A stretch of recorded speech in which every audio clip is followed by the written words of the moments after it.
Hello everyone. This is a video for some solutions to the homework for chapter 11. We're starting with problem 5. This is part 2 of these videos. And number 5, it's picking up basically in the same place as number 4. We are talking about using the table to calculate a compound amount. Of course, using the table, it's really no different from just using the calculator to do it anyways. So I will still write down our normal formula that we're using for this one, because the number that will go here, which is rate per period, and the number that goes there for the exponent is the total number of periods, and those are the two values that we use from the table anyways. And so what are we dealing with here? It says there's an investment of $3,500 and it's at 8% interest. It says compounded semi-annually, so of course semi-annually, that means 2 times per year. And then what do we have? It says for 18 years. So what we will have to do here, it's actually, if we use the table for this one, it's kind of inconvenient because twice per year for 18 years, how many total periods is that going to be?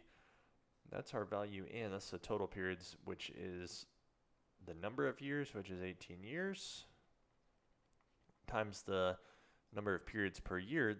If we multiply these, it will give us a total number of periods, which in this case is 36. But if you remember from the table, that actually overshoots the bounds of the table. The table only goes up to 25 periods total. So what we would have to do is actually multiply 2 different table factors from the table. And we can do it. It's not a problem.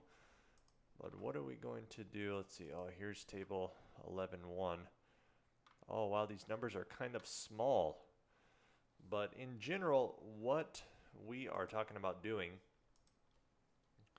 since we're trying to achieve a certain exponent over here for n, we want this to be 36, but the table only allows this number up here to go up to 25. So if we can just use half of the amount of 36 and multiply those together, it will be going the principal times 1 plus the interest rate, and then say for example if we could go with the exponent 18 there, and then we go multiply it again with the exponent 18. These ones just give us the table factor from the table, where we find the row that's for 18 and we find the column that's for this interest rate, which we could find that one, by the way, real quick. The interest rate per period, which is the value that should go inside of here, it is the nominal rate that it tells us, which is 8%. And then we divide by the number of periods per year, which is 2. So the rate per period is 4%. So we would like to find in the table the 4% column. And then the row, if we find the 18 row, it will give us a table factor. And then if we multiply that by the same table factor again, what this does, if you remember the rules about multiplying with these exponents, really this means multiplied times itself 18 times, and then we're multiplying it times itself 18 times again, which means altogether we're multiplying that one times itself 36 times, and that's the value that we're looking for. And so we can do that by multiplying the table factors. Let's see, where is, and we're looking for, of course, the row that's for 4. Here's the 4 row, or rather the 4 column, which is the 4% column, and then we want the 18 row. So that's the value 2.02582. That's kind of a long number. 2.02582. That's if we put for the I of 4%, which is 0.04. I will put also here 0.04 as the I value. 0.04 is what we're going for. And if we multiply that times itself twice, why don't we just go ahead and do it? Our table factor 2.02582, and we multiply it times itself. This will give us what should be the table factor if there was such a row that gave us 36 periods, but we could not find it. So we have this one, this is our table factor, and then we need to go the principal, which is 3,500 times the table factor. And we are, I mean, the table factors, if you notice, they're always rounded to 5 decimal places, so I'm just going to do that one for this. 4.1039. And then we should round this one up to 5 because it goes 4, 6. So if we multiply with this table factor, that should be the value now. 1,000, or actually that's $14,363.83. We have to round that one.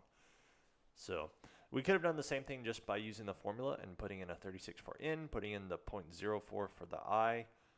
It would have all worked out the same way, but here we're just using the table factors for fun. I'm actually going to, from now on, I don't really care for using the table too much. I think that it's so much easier just to use the formula. But we've seen pretty much every way to try to use the table.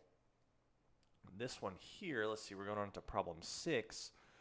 And this is going to talk about a new concept, which is the annual percentage yield.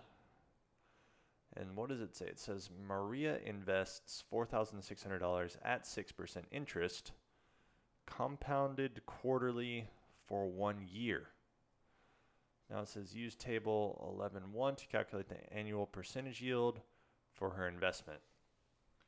And of course, what that's talking about is that whenever you have a certain amount of compounding periods, which is more than one, see it's compounded quarterly, so that means that it's compounded 4 times per year, that actually at the end of a year, whatever this interest rate is, see the nominal rate, which is 6%, at the end of 1 year, your investment will have increased by more than 6%. And so what we're looking for is what is the annual percentage yield in general, which is somehow dependent on how many periods there are per year. So the more periods per year, the more of a percent your investment's going to increase by. It's going to be pretty close to the percent interest that we have right here, the 6%, but it will be more and more and more depending on how many rates per period there actually are. So why don't we write down some of the values that we have. We have a principal, which is $4,600.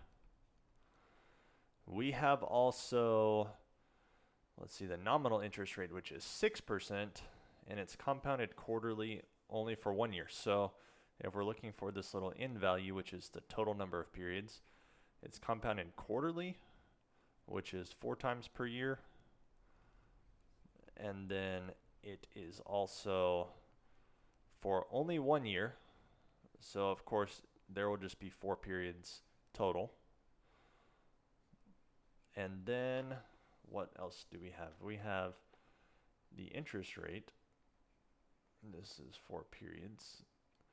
And then we have the interest rate per period, which is the nominal interest rate, which is 6%. Because this is basically the interest rate that we're considering per year, and then it compounds 4 times per year, so we need to split it up evenly amongst those 4 times, those 4 compounding periods. So that's going to be 1.5%. And so what we can do is we can look at the table and see actually what is going to be multiplied times our principal, because that's the way, if we're going to be using table 11.1, then the compound amount is going to go the principal times the table factor. But in general, this table factor, what it does is it achieves a percent increase. Because we see all the time, like with this formula that we used before, if you multiply times 1 plus some percent right here, then that increases by a percent. And so this table factor is going to increase the principal by some percent. And what percent actually is it? That's what we can look at in table 11.1. If we find the 1.5 column, 1.5% column, and we go down to 4 periods, see the table factor is 1.06136. This table factor is, I'll write it here, this table factor from the table is the 1.0, what was this one? 1.06136. So if we multiply times this thing, you notice this is 1 plus what? It's 1 plus 0.06136. So this over here, it's close to 6%, the 0.06. That's the 6% part, but it's a little bit extra. It's these kind of decimal places afterwards. And what does it want us to round to? It says round your answer to 2 decimal places. So the percent, if we convert this decimal here to a percent, it would go 6.136%. And we're supposed to round to 2 decimal places, so it's 6.14% is actually the percent increase for the principal when we have this many compounding periods in 1 year. If it was for more years, then we would just have to take the percent and divide by how many years there are. So maybe we'll have a chance to look at one of those examples later, but it's basically the same idea. We're looking for what is the percent increase there. And so for problem 7, we're carrying on. It says, as a savings plan for college, when their son Bob was born, the Wilburs deposited $10,000 in an account paying 9% interest compounded annually. And this word annually, it just means how many periods per year? Something that's annual, right? It happens once every year. So this is 1 period per year.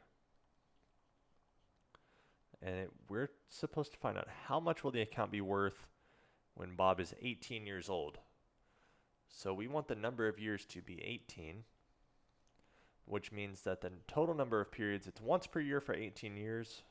So of course there's 18 periods total from start to finish. And then the interest rate per period, it's 9% interest, but it's compounded annually. It's only once per year. So this 9% actually, if you think about it, it's kind of 9% divided by 1 is going to be the rate per period. So we are being prompted to use table 11.1. Excuse me, I feel like I'm about to sneeze, but and I was. So, excuse me there. Let's see, what is the table factor that we're going to need? Because, of course, the compound amount is just going to be the principal times the table factor. And this table factor is using the total number of periods, which is 18, that's the row.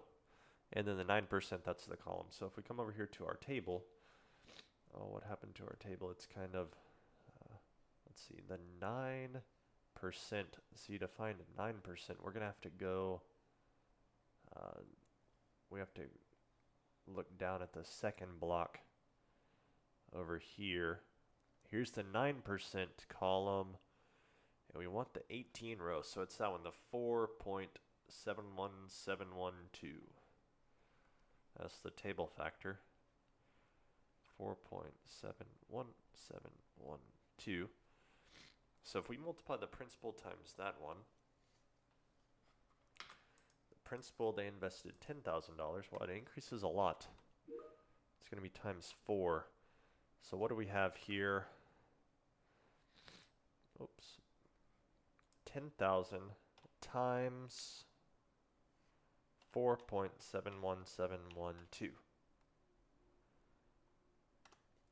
And that's going to be the value of the investment now. It's going to be $47,171.20. Very cool. And then we're about to use the formula this time. We don't have anything about a table, but it says you invest $13,000 at 6% interest, compounded monthly. So how many periods per year is that going to be? It's going to be, of course, 12 periods per year. And it says for 2 years. So if it does it every month for 2 years, how many times total? That's our in value. It's going to be, of course, 24 times total because it's 12 times 2. And then that's the total number of periods. And then this I value, which is the interest rate per period, it's 6% interest, but that's kind of a per year value. And then it does it every month. So we have to divide it evenly amongst all the 12 months. So it ends up only 0.5%.